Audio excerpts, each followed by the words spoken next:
با خانم آهو کار دارش. بله حتما، چرا که اصلا اومدیم که قطعات اجرا اصلا برای آهو اومدیم. بسیار خوب، بسیار خوب. حتما قطعه‌ای که برای شما اجرا خسته نشدی؟ نه.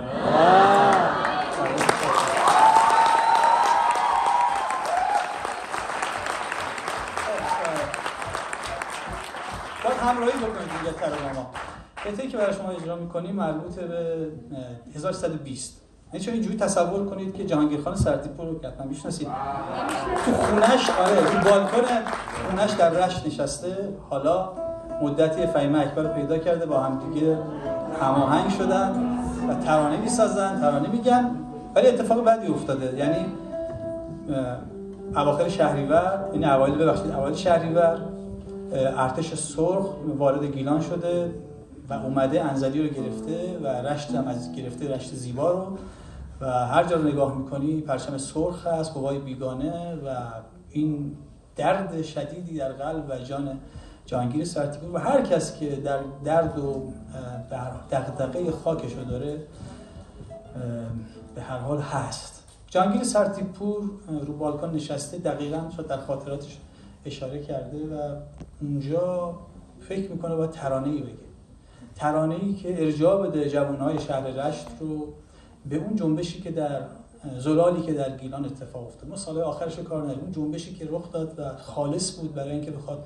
قوای بیگانه رو در دوره جنگ جهانی اول از خاک ایران و گیلان بیرون بیاندازه و در ترانه‌ای میسازه اونجا. البته میره در فومن و اونجا ترانه‌ای میسازه به اسم باز من. اونجا اشاره میکنه، میگه گردای، یعنی ای پهلوانک، گرد یعنی پهلوان دیگه، پسر پهلوان، حالا وقتشه، بلند شو برو پشت خونه. گیلک‌ها خونه‌هاشون یه چیزی داشته، یک زایده، یک مثلثی شکلی پشت خونه، بهش میگفتن فاکون. اونجا اموالشون بوده، چیزاشون رو قایم میکردن. و برو فاکونه ور، دستتو بنداز زیر اون تخت سنگ، تفنگو از اونجا بردار، تفنگی که از عهد جنگل قایم کردم، بیار فشنگ منم به من بده که دیگه حالا وقت جنگه، اینجوری نیست که بشینی برای خودت خونه و اینا، این حرفا نیست. اونجا اشاره میکنه که با هر نگاهی و با هر اندیشه‌ای وقتی که کیان یه سرزمینی در خطره، باید براش جنگی، باید براش جونو گذاشت و گیلانی هم همیشه این کارو کردن. ما این ترانه رو و این واقعه رو که بازتابش در این ترانه خودشون نشون میده برای شما روایت خواهیم کرد با یاد جهانگیر خان سرتیپور. ما نمیدونیم چه آهنگی روش گذاشته جهانگیر سرتیپور، اما تو اون پژوهش‌هایی که انجام دادیم فکر می‌کنیم که باید این ریتم و این شکل از ترانه بر اساس شکلی از ترانه‌های فولکلور در اتریش ساخته شده باشه. برای همین ما، یعنی در واقع جوما تخیل کرده که در ذهن سرتیپور چه می‌گذشته و این ترانه خلق شده. باز من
جنگ یاران آهنگ پهلوانان میدلیر جنگ یاران پیش پیشید فودارید پیش پیشید هر کی بیشتر زرنگه پیش پیشید فودارید پیش پیشید هر کی بیشتر زرنگه